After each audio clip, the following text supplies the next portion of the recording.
Jadi bagaimana Kak Asri? Tertarik nggak beli mobil listrik? Tertarik nggak? Gimana nih kawan pajak? Tertarik nggak untuk beli mobil listrik?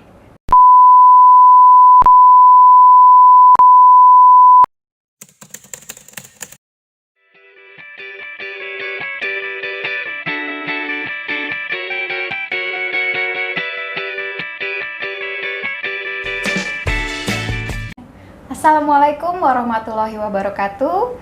Salam sejahtera, Om Swastiastu, Namo Buddhaya, dan salam kebajikan.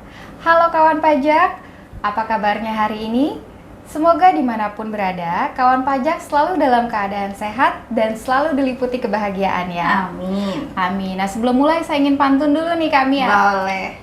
Audi memainkan gitar klasik, Cakep. menyanyikan lagu Menangis Semalam. Cakep. Selamat datang di Podcast 6, Podcast A6 KPP PMA 6. Asik. Nah, kami ucapkan selamat bergabung dalam Podcast 6 bersama saya Asri. Dan saya Mia, dan kebetulan karena bulan ini masih bulan Syawal ya Kak Asri ya, kami ucapkan selamat Idul Fitri tahun 1444 Hijriah. Nah, saya juga ada pantun nih Kak Asri. Silakan. Audi terbang ke kota Berlin, Cakep. mencari gaun indah berkain satin. Cakep. Minal aidin wal faidin, mohon maaf lahir dan batin. Oke. Nah, pada Podcast 6 episode kali ini kami akan menyampaikan informasi mengenai PMK nomor 38 tahun 2023, yaitu tentang PPN kendaraan bermotor listrik berbasis baterai roda 4 tertentu dan kendaraan bermotor listrik berbasis baterai bis tertentu yang ditanggung pemerintah tahun anggaran 2023. Nah, berbicara mengenai kendaraan bermotor listrik berbasis baterai, ini agak panjang ya Mbak Panjang Asri ya. sekali. Jadi kita singkat jadi KBLBB ya, biar agak lebih mudah ngomongnya. Nah, sudah sejak beberapa tahun ini pemerintah itu sudah mendorong percepatan penggunaan mobil listrik di tanah air ini ya Kak Asri ya. Betul. Bahkan ada perpresnya nih, yaitu Perpres nomor 55 tahun 2019. Nah, Perpres ini tentang percepatan program kendaraan bermotor listrik berbasis baterai. Nah, mengapa sih kendaraan itu harus dialihkan ke kendaraan bermotor listrik? Nah, alasannya yaitu salah satunya karena penggunaan mobil listrik ini diharapkan dapat menjadi salah satu solusi atas isu pencemaran lingkungan yang disebabkan oleh emisi karbon kendaraan yang menyebabkan pencemaran udara. Khususnya yang terjadi di kota-kota besar di Indonesia seperti Jakarta ya, yang selalu macet, banyak Betul. kendaraan. Nah, itu pasti nilai tingkat pencemaran udaranya itu tinggi sekali ya Kak Asri ya. Nah, dan untuk mendorong percepatan peralihan dari penggunaan energi fosil ini ke energi listrik, terbitlah PMK 38 ini yang memberikan insentif PPN atas penyerahan KBLBB roda 4 tertentu dan bus tertentu. Nah, tujuannya apa? Yaitu agar minat beli masyarakat terhadap kendaraan bermotor listrik ini tentunya jadi meningkat gitu ya. Betul Asri, sekali Kak Mia. Nah, untuk pemberian insentif PPN DTP ini tentunya ada syarat dan ketentuannya. Yang pertama, PPN yang mendapatkan DTP adalah penyerahan kepada pembeli untuk dilakukan registrasi sebagai kendaraan bermotor baru. Untuk yang baru ya, kalau yang bekas tidak bisa. Iya. Yang kedua, memenuhi ketentuan kriteria nilai TKDN atau tingkat komponen dalam negeri dan ditetapkan oleh menteri yang menyelenggarakan urusan pemerintahan di bidang perindustrian, yaitu ditetapkan dalam keputusan Menperin nomor 1641 tahun 2023. Dalam Kepmenperin ini ada 2 kendaraan bermotor listrik roda 4 tertentu yang mendapatkan fasilitas PPN DTP. Boleh sebut merek nih kami ya? Boleh ya, karena diatur dalam Kepmenperin. Yang pertama ada Hyundai Ioniq 5 dan Wuling Air EV. Keduanya memiliki TKDN minimum 40%. Lalu bagaimana ketentuan TKDN yang diatur dalam PMK nomor 38 tahun 2023 ini? Yang pertama, untuk KLBB roda 4 tertentu dengan TKDN minimum 40% mendapatkan insentif PPN DTP sebesar 10%. Kemudian untuk KLBB bis tertentu dengan TKDN minimum 40% juga mendapatkan insentif PPN DTP sebesar 10%, dan KLBB bis tertentu dengan TKDN minimum 20% sampai dengan kurang dari 40% mendapatkan insentif PPN DTP sebesar 5%.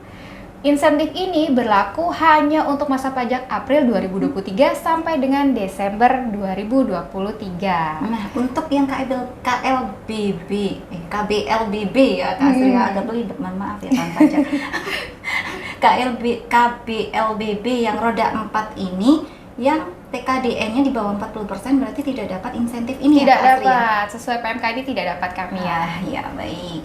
Nah, mengenai pemberian insentif ini tentunya penyerahan yang dilakukan oleh PKP dalam menyerahkan KBLBB tertentu ini yang diserahkan PKP-nya itu biasanya dealer ya, karena tadi sudah disebutkan bahwa hanya yang baru ya, kalau second tidak.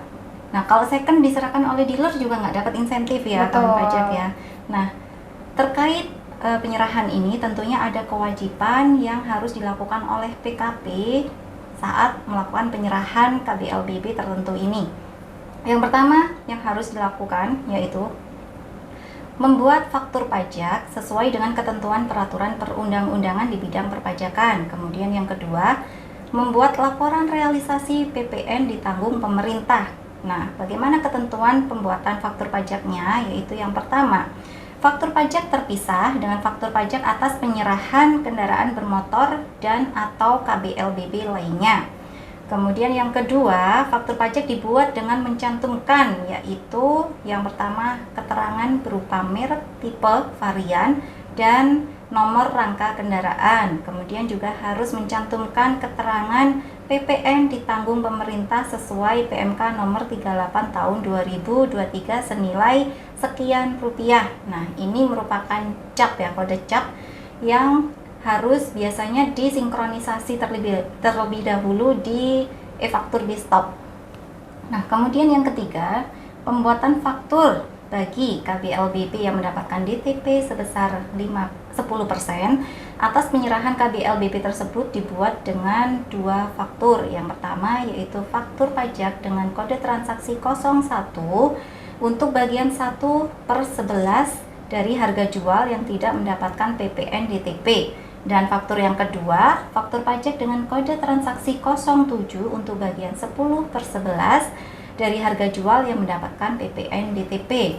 Kemudian bagi KBLBB yang mendapatkan insentif 5% juga sama, yaitu harus membuat dua faktur pajak. Yang pertama yaitu faktur pajak dengan kode transaksi 01 dengan bagian 6/11 dari harga jual yang tidak mendapatkan PPN DTP, dan faktur yang kedua yaitu faktur pajak dengan kode transaksi 07 untuk bagian 5/11 dari harga jual yang mendapatkan PPN DTP.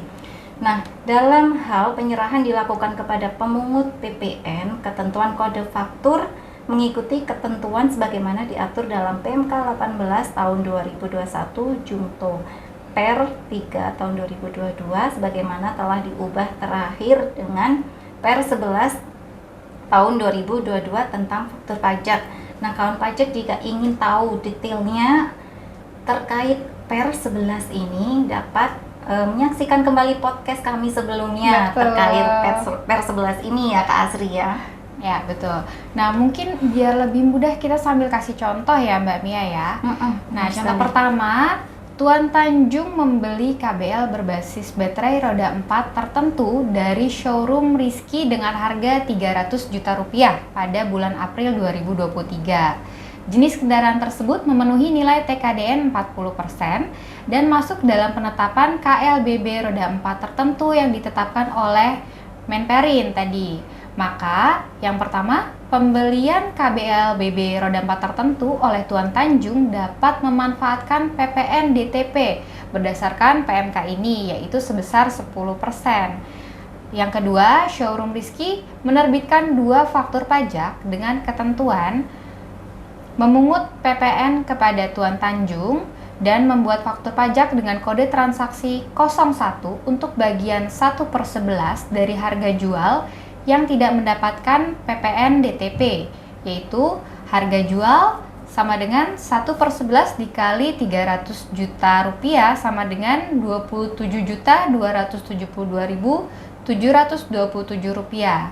Kemudian mencantumkan nilai harga jual pada kolom harga jual atau penggantian sebesar Rp27.272.727 dengan PPN sebesar 11% dikalikan 27.272.727 yaitu sebesar 3 juta rupiah. Lalu yang kedua, membuat faktur pajak dengan kode transaksi 07 untuk bagian 10/11 dari harga jual yang mendapatkan PPN DTP, yaitu harga jual sama dengan 10/11 dikali 300 juta rupiah sama dengan 272.727.273. Kemudian mencantumkan nilai harga jual pada kolom harga jual atau penggantian sebesar 272.727.273 dan PPN sebesar 11% dikalikan harga jual tersebut, yaitu 11% dikali 272.727.273 sama dengan 30 juta rupiah. Nah, cukup jelas ya kawan pajak ya. Mungkin bisa kita tambahkan satu contoh lagi ya Kak Asri. Boleh, ya. biar lebih semakin jelas. Iya, biar makin jelas. Kalau tadi yang 10% ya, sekarang Ya. yang 5%. Nah, untuk contoh kedua, perusahaan transportasi PT Larastika membeli KBLBB bus tertentu dari dealer Astuti seharga 2 miliar. Jenis kendaraan tersebut memenuhi nilai TKDN 20% dan masuk dalam penetapan KBLBB bus tertentu yang ditetapkan oleh menteri yang menyelenggarakan urusan pemerintah di bidang perindustrian. Nah, ketentuannya yang pertama, pembelian KBLBB oleh PT Larastika dapat memanfaatkan PPN ditanggung pemerintah berdasarkan peraturan Menteri Keuangan ini, yaitu sebesar 5%. Kemudian yang kedua, dealer Astuti menerbitkan 2 faktur pajak dengan ketentuan yang pertama yaitu memungut pajak pertambahan nilai kepada PT Larastika dan membuat faktur pajak dengan kode transaksi 01 untuk bagian 6/11 dari harga jual yang tidak mendapatkan PPN DTP, yaitu harga jual yaitu sebesar 6/11 dikali 2 miliar yaitu sama dengan 1.090.990.091. Kemudian mencantumkan nilai harga jual pada kolom harga jual atau penggantian sebesar 1.090.909.91 rupiah. Kemudian PPN 11% dikali 1.090.909.091 rupiah yaitu sebesar 120 juta. Nah, yang kedua, membuat faktur pajak dengan kode transaksi 07 untuk bagian 5/11 dari harga jual yang mendapatkan PPN DTP, yaitu harga jual sebesar 5/11 dikali 2 miliar, yaitu sebesar 909.090.909. Kemudian mencantumkan nilai harga jual pada kolom harga jual atau penggantian sebesar 909.090.909 rupiah dan PPN sebesar 11% dikali 909.090.909 rupiah yaitu sebesar 100 juta. Nah, baik. Kemudian ketentuan pembuatan fakturnya tadi sudah dijelaskan ya oleh Mbak Mia, ada dibuat 2 faktur, yaitu faktur dengan kode 01 dan faktur dengan kode 07. Nah, bagaimana pembuatannya? Baik, untuk kedua faktur ini, untuk kode 01 dan 07, dituliskan cara penulisan barangnya yaitu merek, tanda pagar, tipe, tanda pagar, varian, tanda pagar, dan nomor rangka kendaraan, tanda pagar.